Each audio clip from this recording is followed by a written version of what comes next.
think that the hot story now is whether train travel is going to get as expensive as we were seeing in terms of the Olas and Ubers. Yeah, no, I'm finding it astonishing that train prices have gone up, and it's the need of the hour actually for that entire sector. It's going to get more expensive. Sources have told NDTV that Indian Railways is set to implement a new revised fare structure as early as July 1st. My colleague Pallav Mishra joins in for more details. Pallav, क्या details मिल रही हैं?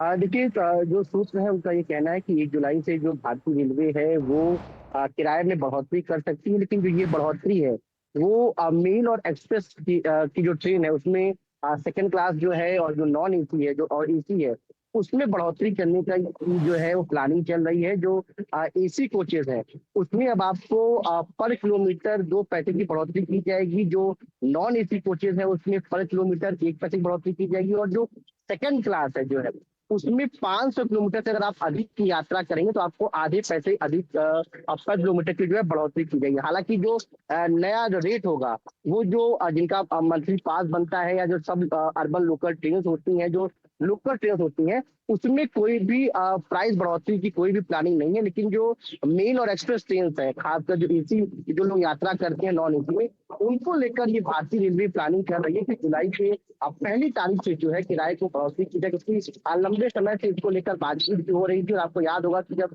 पिछला संसद का सत्र था उस दौरान जो है रेल मंत्री अश्विनी वैष्णव ने भी इस बात का जिक्र किया था कि फिलहाल जो भारतीय रेलवे है वो सबसे कम किराया जो है वो लोगों से ले रही है और आने वाले समय में ये संकेत दिए जा रहे थे कि भारतीय रेलवे जो है इसको विचार करके जो है रेल की यात्राओं में जो पैसे की बढ़ोतरी है उसमें कुछ कर सकती है। और उसी को लेकर सूत्रों का कहना है कि 1 जुलाई से नया जो किराया है वो लागू हो सकता है। Okay, so we might see a new fare from the 1st of July. Thank you so much for that, Pallav.